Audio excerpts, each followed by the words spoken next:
میرے 2 بچے تھے جن کی پرورش ہم میاں بیوی نے بہت ناز و نم سے کی۔ ہماری ساری امیدیں دونوں بچوں سے وابستہ تھیں۔ فطری بات ہے کہ والدین بیٹی کو پرایا دھن سمجھتے ہیں، جبکہ بیٹے کو بڑھاپے کی لاٹھی اور مستقبل کا سہارا جانتے ہیں۔ لیکن کچھ ہی والدین ایسے خوش قسمت ہوتے ہیں جن کی امیدیں اولاد سے پوری ہوتی ہیں، ورنہ فی زمانہ اولاد کم ہی ماں باپ کی توقعات کو پورا کر پاتی ہے۔ میرا بیٹا 17 سال کا جبکہ بیٹی 13 برس کی تھی کہ میرے شوہر کا انتقال ہو گیا، حالانکہ ان کی عمر اتنی زیادہ تھی اور نہ انہیں کوئی بیماری تھی۔ بس یہی کہنا چاہیے کہ وہ اس دنیا میں اتنی ہی عمر لے کر آئے تھے۔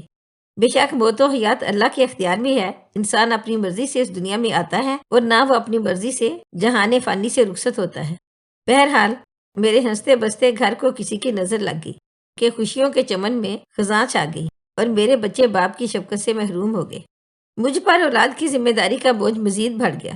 بہت پریشان رہتی تھی کہ اکیلی بغیر جیون ساتھی کے انہیں کیوں کر پروان چڑھا پاؤں گی، مگر وہ جو کہتے ہیں کہ جس کا کوئی نہ ہو اس کا اللہ ہوتا ہے۔ میں نے اپنے رب کے سہارے ان کو پروان چڑھانے کا عزم کر لیا اور باوجود وسائل نہ ہونے کے انہیں اعلیٰ تعلیم دلانے کی ٹھان لی۔ میری بیٹی ندا کو اپنے باپ کا بہت زیادہ لاڈ پیار حاصل تھا۔ وہ ایک ایسی لڑکی تھی جو اپنی ہر خواہش کا پورا ہونا لازم سمجھتی تھی۔ بیٹے نے گریجویشن مکمل کر لی تو نوکری کے لیے تگ و دو شروع کر دی۔ میں چاہتی تھی کہ وہ مقابلے کا امتحان دے، میں اسے آفیسر دیکھنا چاہتی تھی، مگر اسے ہماری فکر تھی اور کمانے کی جلدی پڑی ہوئی تھی، لہٰذا اس نے CSS کی تیاری پر نوکری کو ترجیح دی اور ملازمت کے لیے بھاگ دوڑ شروع کر دی۔ انسان کسی مقصد کے لیے کوشش کرے تو کامیابی ضرور ملتی ہے۔ میرے بیٹے کو بھی اس کے والد کے دوست کے توسط سے ایک درمیانے درجے کی ملازمت مل گئی۔ تب کہیں جا کر اکبر نے سکھ کا سانس لیا۔ اکبر بہت ذہین اور لائق لڑکا تھا، وہ کلاس میں پوزیشن لیتا تھا، وہ غیر معمولی ذہین تھا، لیکن اسے فکر تھی کہیں اس کی ماں کو مزید مشقت نہ کرنی پڑے۔ چاہتا تھا اس قدر کمانے کے لائق ہو جائے کہ اس کی بہن اعلیٰ تعلیم کا خواب پورا کر سکے۔ ندا اکبر کی نسبت زیادہ خود پسند تھی اور صرف اپنے بارے میں سوچتی تھی۔ اس نے جو ہی FA کیا رٹ لگا دی کہ اسے فائن آرٹ میں ماسٹرز کرنا ہے، جبکہ یہ کالج ہمارے علاقے میں نہیں تھا بلکہ اس کے لیے لاہور جانا لازم تھا۔ ندا کے اچھے نمبر آئے تھے، اسے داخلہ مل سکتا تھا، لیکن جس کالج میں وہ داخلہ لینا چاہتی تھی وہاں کا خرچہ بہت زیادہ تھا۔ یہی نہیں، ہاسٹل میں رہنے کا بھی مسئلہ تھا۔ اکبر نہیں چاہتا تھا کہ اس کی بہن ہاسٹل میں رہ کر وہاں کی مشکلات اور مسائل میں گھر کر پریشان ہو۔ اس نے ندا کو سمجھایا کسی نزدیکی شہر کے کالج میں داخلہ لے لو، لیکن وہ نہ مانی اور اپنی ضد پر اڑی رہی۔ اکبر کو ندا بہت پیاری تھی، وہ اس کی آنکھوں میں آنسو نہیں دیکھ سکتا تھا، لہٰذا اس نے مجھ سے کہا، امی جان آپ اسے داخلہ ٹیسٹ دینے دیں، اگر داخلہ ہو جاتا ہے تو آپ بھی ندا کے ساتھ لاہور چلی جانا، کسی مناسب جگہ میں اپنے دوست سے کہہ کر آپ کو کرائے پر گھر دلوا دوں گا تاکہ ندا ہاسٹل میں قیام کرنے کی بجائے آپ کے ہمراہ رہے اور آپ وہاں اس کی دیکھ بھال کرتی رہیں۔ اکبر ملازمت چھوڑ کر کراچی چلا گیا۔ اسے امید تھی کہ وہاں زیادہ اچھی ملازمت مل جائے گی اور وہ اتنا کما لے گا کہ ندا کی پڑھائی کے اخراجات و حسن و خوبی پورے ہو سکیں گے۔ مجھے اکبر کی زیادہ فکر تھی کہ وہ گھر سے دور کیسے اور کس طرح رہے گا اور کب تک ہوٹلوں کے کھانے کھائے گا۔ ڈر تھا کہیں وہ بازار کے کھانے کھا کر بیمار نہ پڑ جائے۔ میں نے ندا کو ایک بار پھر سمجھایا، بیٹی تمہاری تعلیم کی تکمیل کو 4 سال کا عرصہ درکار ہے اور ہم 4 سال اپنے گھر سے دور رہیں گے۔ ہم لاہور میں بغیر تمہارے بھائی اور وہ بغیر ہمارے کراچی میں رولے گا۔ خدارا اپنے فیصلے پر نظر ثانی کر لو۔ وہ بولی، جتنے حقوق بیٹے کے ہیں اتنے ہی بیٹی کے بھی ہیں۔ آپ بیٹے کے بارے میں اتنا سوچتی ہیں اور بیٹی کی حق تلفی کرنا چاہتی ہیں۔ قصہ مختصر، میں اس کے ساتھ لاہور چلی آئی، جبکہ اکبر کمانے کی خاطر کراچی روانہ ہو گیا۔ اسے وہاں اچھی ملازمت مل گئی، لیکن رہائش کا بڑا مسئلہ تھا۔ انہی دنوں جب وہ ایک تیسرے درجے کے ہوٹل میں رہ رہا تھا، اس کی ملاقات ایک شخص سے ہو گئی جس نے اکبر کو مشورہ دیا کہ وہ اگر زیادہ کمانا چاہتا ہے تو دبئی چلا جائے، وہاں اسے بہتر مواقع اور تنخواہ مل جائے گی۔ اس شخص کی دبئی میں دکان تھی اور وہ عرصے سے وہاں رہ رہا تھا۔ اس آدمی کا نام اویس تھا۔ اویس سے دوستی ہو گئی تو اکبر دبئی چلا گیا، کیونکہ ہم سے وہ ویسے ہی الگ رہ رہا تھا اور ہوٹل کا غیر معیاری کھانا کھانے سے اس کی صحت بہت زیادہ متاثر ہوئی تھی۔ اویس نے دبئی میں اکبر کی مدد کی اور ایک کمپنی میں بہت اچھی نوکری دلوا دی۔ اکبر اتنا کمانے لگا کہ ہم خوشحال ہی نہیں مالا مال ہو گئے۔ ادھر میں ندا کے ساتھ اس کی پڑھائی کی تکمیل تک لاہور میں قیام پذیر ہونے پر مجبور تھی۔ جوان بیٹی کو اکیلی شہر میں چھوڑ کر گھر کو نہیں لوٹ سکتی تھی جہاں ہمارا کوئی واقف کار نہ تھا۔